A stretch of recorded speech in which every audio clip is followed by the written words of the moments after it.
여러분 안녕하십니까? 네, 반갑습니다. 네, 대한치과위생사협회 홍보위원으로 활동하고 있는 조미도입니다. 오늘은 3월에 보험청구 칼럼에 대해서 한번 영상을 만들어 봤습니다. 3월에는 동지처치에 대해서 한번 소중하게 다뤄보도록 하겠습니다. 우선 칼럼 내용을 참고하시고요. 첫 번째 사례를 보시면 우리가 보통 비외과적인 즉 비수술 항목인 치석 제거와 그리고 처방전을 발행하는 상황들이 생기는데요. 이때 치석 제거를 했을 때 질병 상태가 급성으로 나와야지만이 급성으로 상병명이 기재되어야만이 이 비수술에 대해 항생제 처방의 근거가 됩니다. 그래서 만성 치주염 상병으로 해서 치석 제거를 청구를 하시고 그리고 약을 원액 처방전을 하게 되면 심사 조정이 될 수 있습니다.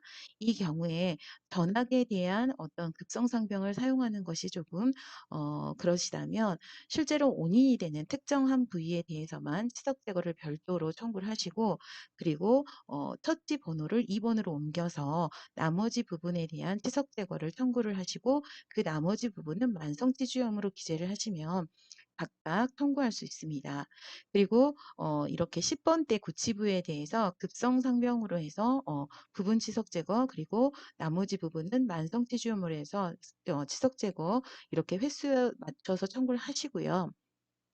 그리고 일주일 뒤에 해당되는 그 급성 부분에 대해서 이제 치주소파술이 이제 진행이 되는 경우에는 초진의 상병이 비록 급성이라 하더라도 치주소파술과 연계되는 또 상병은 만성 상병으로 하셔야 됩니다. 그래서 3월 29일 날에는 이때 만성 치주염으로 바꿔주시고 그리고 치주소파술을 이어서 진행하시면 될 것 같습니다. 이런 경우가 있죠. 치석 제거술을 하고 이후에 치주소파술이 진행이 되고 치주소파술 당일에 치아 동요도가 심각해서 치아를 고정하는 행위를 동시에 하는 경우가 있습니다. 자, 우선 이때 치아 고정술과 그리고 치주소파술은 각각 100% 인정이 됩니다. 다만 우리가 주의하셔야 될 것은 치주소파술의 경우에 3분의 1학당 횟수가 인정이 되지만 담간 고정술의 경우에는 1학당 인정입니다. 다시 말하면 상악 한 번 인정이 되고 하악 한 번 인정이 되기 때문에 예를 들면 3월 30일에 이렇게 10번대 구치부, 20번대 구치부를 동시에 하는 경우 담간 고정술을 양쪽으로 들어갔다 하더라도 결국은 상악의 1회 인정이 됩니다. 이런 부분만 조금 주의하시면 되고요. 조금 이제 다른 상황들이 있죠. 예를 들면 상악 전치부, 하악 전치부를 찌주소파하면서 또 상악 전치부, 하악 전치부를 각각 담강 고정술을 하시는 경우가 있죠. 이 경우는 역시나 치주소파술 각각 인정되고요. 그리고 담강 고정술에 대해서도 상악 한 번, 하악 한 번 해서 각각 인정이 됩니다. 이와 같이 각 진료 수가에는 이런 이제 인정 단위에 따라서 횟수가 인정되기 때문에 여러분들이 정확하게 그 인정 단위에 대해서 인지를 하고 청구를 하셔야 될 것 같습니다. 자, 그리고 이제 날씨가 이렇게 따뜻해지면 염증들이 조금 극성화돼서 내원하시는 경우가 많으세요. 그래서 치석대고술과 구강내소염술을 동시에 한다든지 또는 구강내소염술과 근관치료를 동시에 한다든지 하는 이런 동시처치들이 이루어지는데요. 이제 과거에는 주된행위, 부된행위 뭐 이렇게 주수술, 부수술 해서 각각 100대 50 동시 부위에 하게 되면 동일 부위에 하게 되면 100대 50의 개념으로 인정이 됐었는데요. 주수술, 부수술, 즉 수술 항목이냐 아니면 수술 항목이 아닌 비수술 항목이냐 이렇게 해석을 좀 하셔야 될 것 같습니다. 그래서 치석 제거 같은 경우에는 비수술 항목이죠. 자, 구강내 소염술은 또 수술 항목이죠. 그래서 수술 항목과 수술 항목이 아닌 비수술과 수술 항목이기 때문에 이때는 100대 50 개념이 아닌 그냥 각각 100%씩 인정이 된다. 이렇게 기억을 해주시고요. 근관 치료와 구강내 소염술의 경우에도 마찬가지로 각각 100% 인정이 됩니다. 비수술과 수술 항목이기 때문에 각각 100% 인정이 된다. 이렇게 기억을 해주시면 될 것 같습니다. 자, 그리고 38번에 예를 들면 단순 매복 발치를 시행을 하고 일주일 뒤에 와서 이제 봉합사를 제거하는 경우.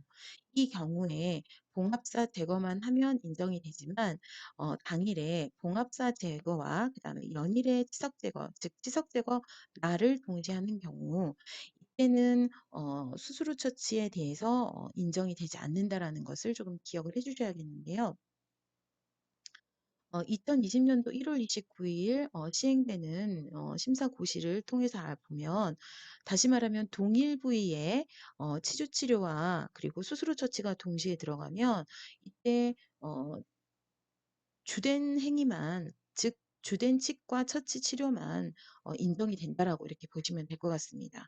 그래서 다시 말하면 이 경우 연일의 치석 제거와 그리고 봉합사 제거인 수술 처치를 동시에 했지만, 결국 연일의 치석 제거는, 즉 치석 제거란은 전학을 포함하는 상황이기 때문에 이 경우에는 38번이 포함돼 버리는, 그 영역이 포함돼 버리는 상황이기 때문에 38번에 대한 봉합사 제거는 별도로 인정되지 않고 주된 처치인 치석 제거만 인정이 된다라고 해석할 수가 있습니다.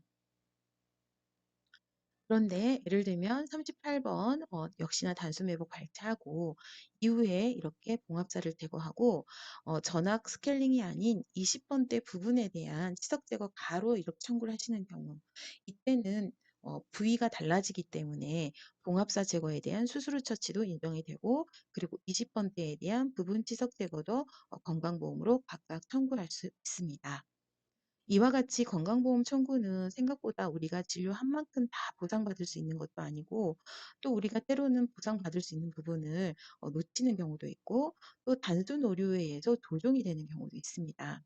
그래서 이런 부분들을 조금씩 조금씩 여러분들이 공부하시고 또 적용하시면서 성장해 나가셨으면 좋겠습니다. 자, 따뜻한 봄날, 우리 조금 나른한 어떤 봄날이긴 하지만 힘을 내서 힘차게 또 3월 잘 마무리하셨으면 좋겠습니다. 그럼 저는 다음 달에 찾아뵙도록 하겠습니다. 감사합니다.